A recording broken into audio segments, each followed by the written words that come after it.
Yo guys, what is going on? It is TC or Darcy back here, and welcome back to another video. Hope you guys do enjoy this video. If you do, remember to smash that like button, comment down below what you guys think on what I'm about to talk about, and subscribe to the channel. Anyway, in today's video, we're going to be talking about the improvements that I want to see in Rust over the following year, or possibly two. I got the inspiration for this video off of another YouTuber called Shadowfrax. He made a video called Reviewing the Roadmap, What's Next for Rust. Now, if you guys do want to see what the roadmap is, you can go down into the comments description down below, and you guys will be able to see it. It's a thing that the Rust devs set up on their website where you can see what they actually want to achieve by the end of 2018, and etc.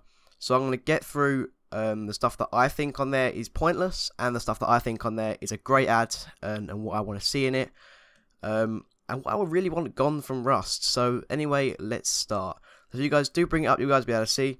But one more thing before we do get into the start of this, the first thing that I want to see in Rust is goddamn fucking optimization. I have an i3-6100 and a GTX 970 right now. Now, I know a lot of people talk about optimization as if Rust is relatively optimized. That are probably people with i7s.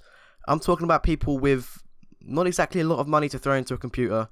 Like me, I just got the best computer I could for the specific time period that I could. I used to be able to run Rust at a good solid 90 FPS while recording. Now, over the last few months, with all these stupid updates that I've been adding that I'm going to talk about soon, my FPS has dropped to 25 while recording. And you guys have probably seen that in my latest video. I actually talked about getting a new CPU just to play Rust. Now, I think that's ridiculous. And, yeah. Also, in these sections, they do talk about bringing Rust out of early access by the end of, or by the beginning of 2018. And I also think that is absolutely stupid if they haven't optimized the game yet, because bringing it out of early access without an optimized game isn't exactly going to do well for them, and taking it to console release. So, yeah. How the hell is a Xbox One going to play it if an i5 can't play it, you know? It's going to be quite difficult in that case. Anyway, let's move on to the Now section, which you guys will be able to see on the very left side of your screen if you guys do load up the roadmap.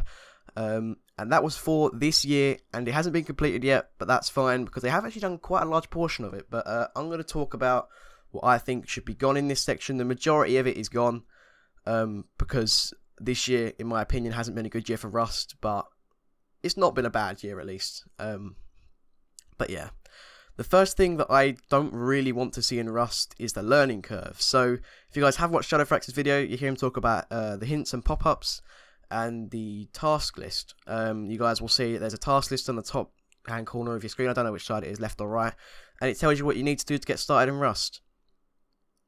I'm sorry, but I'm pretty sure before everyone bought Rust, we all went and watched some YouTube videos on it first. The majority of people know what they're doing when it comes to Rust. They might not be the best, but as long as they can get a 1x2 up or a 1x1 up, that's fine. I don't think the learning curve needs to be in there, and there's stupid pop-ups that come up on your screen whenever you even enter a crafting menu. Especially if you're an experienced player. They come up, and it is quite annoying, to be fair, to have them come up when you are an experienced player. I think they should do something where, if you have played a decent amount of hours, or you have completed that task list, it should never show up again, because you know what you're doing, and they just always show up regardless. The next thing I'm going to talk about is the tree harvesting redux. I also want this gone. I know this might be controversial, but I think it's kind of stupid. Like, just because you hit a tree on an X doesn't make sure it'd fall down faster. Now, yeah, you are going around the tree and dwindling it down quite a bit, but I don't get it. Why would a tree have an X on it? It's supposed to be a hardcore survival game. Hitting a tree where there's an X is just a stupid concept. Everyone moves around the tree as they're hitting it anyway, so having that X there does nothing to serve that. It seems like it's kind of a part of the learning curve, which doesn't even need to be there either. Not just that, but also the tree falling for me. I feel like that was kind of unnecessary. Now, yeah, it does give you a position on the enemy's whereabouts and stuff, which is pretty cool, and I have used it to my advantage, but I don't know, it doesn't really serve much of a purpose, in my opinion. Like, it does add a very nice aesthetic to the game, but it's not as if the tree, as it falls, could actually hit someone and kill them. It literally, like, if you run into it, it does no damage at all. So I feel like there needs to be something more refined with that. And I'd rather see optimization over that, if you guys know what I mean. The next thing I want to talk about is the AI improvements. They still have these marked down as not done, I do believe, and I don't think that they need to change them. There's been a huge improvement with bears and stuff over this year. I don't think that needs to change. It's been amazing. Bears can't run through foundations anymore, apparently. But still, you know, it's been a good year for AI improvements, and hopefully next year will be as well. So, yeah, I don't see why they need to increase their rate of improving the AI. It's completely fine by me, so I'm gonna leave it there. But yeah, like I said, this year hasn't been a great year for Rust, in my personal opinion. Let me know in the comments down below what you guys think. I'm now going to talk about the next section, which is apparently the first quarter of 2018. This is the time where I reckon they're going to try and bring Rust out of early access and on console release, which I can't wait to see because that'd be hilarious.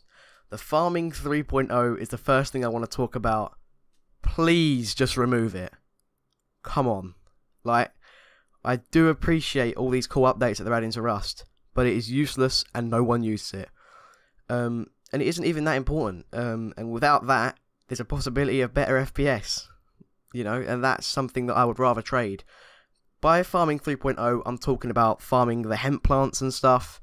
In the little planter boxes that they added and stuff like that with the water.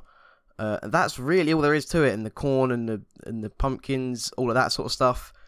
To me, and I'm pretty sure to every other player in the game, regardless of the size of their clan or if they're a solo, has never used this. In fact, I might have used it once, and that was when it first came out to see if it was actually even a viable option of getting cloth. And let me tell you, it's a lot easier just to run out into a field and collect it all. If they was to actually add a system where if you collected a bit of cloth, it would never regrow in that spot, or it would be really hard to regrow in that spot, that would make it a lot more worth adding. And if they added it so once you farmed a tree, the tree wouldn't regrow, so you might even have to grow trees through saplings that you got when the trees fell down and you harvest the leaves or something. That would also make the tree harvesting redux pointful as well. Then that'd be pretty cool. But as I see it right now, farming 3.0 is absolutely pointless. They're saying that it's going to be a necessity to survival next year. So I guess we'll find out. But for me right now, it's pointless. There's a couple things I'd love to see added into it to make it actually worth my time. But apart from that, it's not that great right now. Mountable system. So right now we do have the chairs, as Shadowfrax did talk about in his video, and they're kind of pointless unless if you are a huge role player. But I still think this would be pretty cool to be able to add more than one player into a certain, I guess, object. For this, it wouldn't really work for chairs, but you could actually make like proper like settees, couches, if you guys know what I'm talking about. And also with later fixes in the game, such as vehicles and stuff that we'll be talking about later on in this video, that would be absolutely awesome.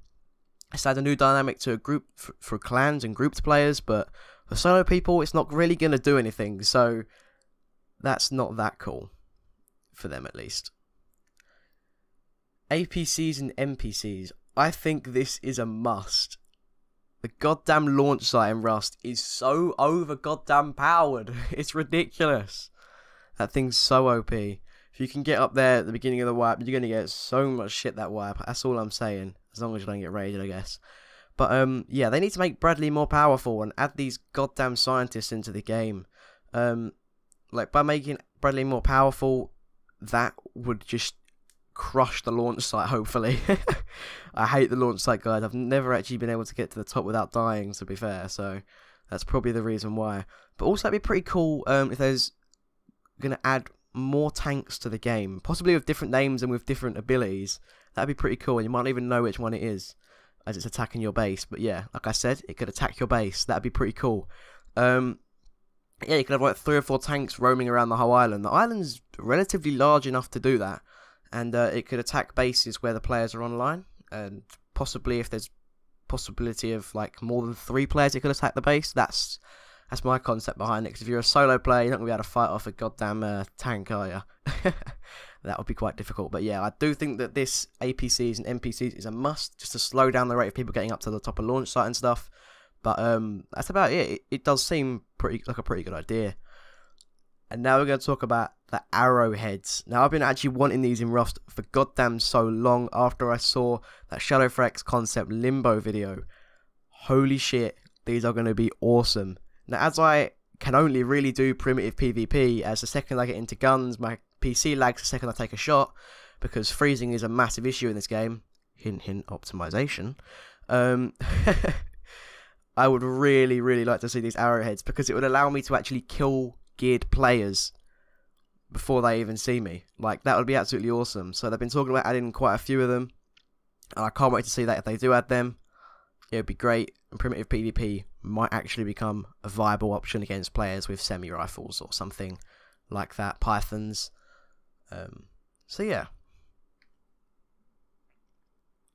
The next thing I want to talk about is these small monuments. What the hell are you thinking, Face Punch?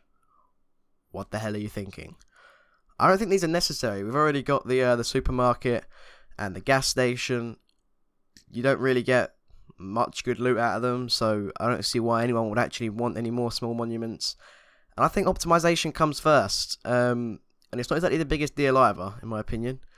And when you think about it, we've already got so many new things come in with the quarries being added, and with the other small monuments already just been added. Where are you going to put them? Like, there's not enough space on the map to put them anywhere, so I'd say leave them out for now until you've optimized the game, possibly, and you might even be able to increase the map size for the majority of servers, who knows. The next thing I want to talk about is visible looting items. Don't you dare do it. Until you come out of your current alpha staging into a full released game, please don't add visible looting items, because that will absolutely destroy FPS. And as it is right now for me, my entities are already fucked, so I don't need any of this. The second I go into game, if I'm running around, I can have 2 of the small tree stumps that get you 50 wood. They'll spawn in front of me. It's not that they've spawned, it's that they wasn't there on my render distance. Even if my render distance is on max, and all my settings are on max, they will spawn right in front of you, and that is what causes your freezing and lag FPS issues. I'd say that needs to be a fix first, before they add visible looting items, because that is way more of an issue in my opinion. So now I'm going to talk about the later quarter of 2018. So the first thing I want to talk about that really did catch my eye was the electricity. Now, I'm going to say maybe to this, because I do think it's a good idea, but I also don't think it is as well. I think at the beginning of it, when it first comes out, it won't have a real practical use, because it will probably only be really used to turn on lights and stuff like that. But there's a possibility by the end of 2018, you might be able to power a furnace with it. That's my kind of thought process. Power a furnace, that might even cook things faster, and that'd be pretty cool. But then again, guys, do we really want this game to turn into Ark now? I don't think so. Vehicles, I also think, are a possibility, but I don't want cars. I feel like that would be too OP, and clans will just be driving around everywhere really fast, and there's nothing you can do to stop them. They'll just roll up on your house and blow it up. So I don't think cars are a good idea, unless if they're for solo players only. But they won't be. But rafts and boats that are buildable on, I think, are absolutely awesome. That would be an absolutely awesome idea. Picture this, right? Solo player spawns on a beach, gets some wood, builds a raft, goes out into the ocean, builds a base on a raft, comes inwards for supplies. Goes back out, a clan sees him, they go and raid him. Think about the new diverse ways of raiding that adding these sort of raft vehicles would create. No idea how you'd blow that thing up. You'd probably have to use like depth charges or something ridiculous to get that thing up and blow it up. That would be absolutely awesome. I think that would create a new scenario around raiding in the game. It might make it overpowered at the beginning, but possibly near the end it wouldn't. But yeah, buildable rafts I think would be an absolute must if they do add vehicles in the goddamn game. But another thing I'm going to talk about with the vehicles is the animals. I think that's a good idea, sure, yeah, but on a horse maybe only fit like 1 or 2 people. But I don't think they should be ridiculously fast like they are normally when they're like normal animals and they're running around and you're trying to tame them, I guess, or kill them. Always kill them. But yeah, they're ridiculously fast, so I think as the player gets on top of them, they should be considerably slower, as the player's weight is quite a large amount. So yeah, they should be considerably slower, as that would make sense. The last thing I'm going to talk about in this video is the surrendering option. I think this is a massive no, because I think it will be a flop a bit like Farming 3.0. I think it's a bit of a stupid concept because it will easily be able to lose your base to any large clan because obviously you're a solo player. If you are a solo player at least, it will be easy to lose your base because the large clans will just come over, make you surrender. The second you surrender, they'll get your base codes, they'll go over to your base, put your codes in, whippy-doo, you lost your base straight away. I think that's ridiculous. And think about it this way, if you don't surrender, they're going to kill you and take your loot. If you do surrender, they're going to take your loot and raid your base. So, in all circumstances, it's kind of pointless. I would rather just let them kill me. So I think the surrendering mechanic is a kind of a pointless concept, but it could be cool if they added some good ideas to it.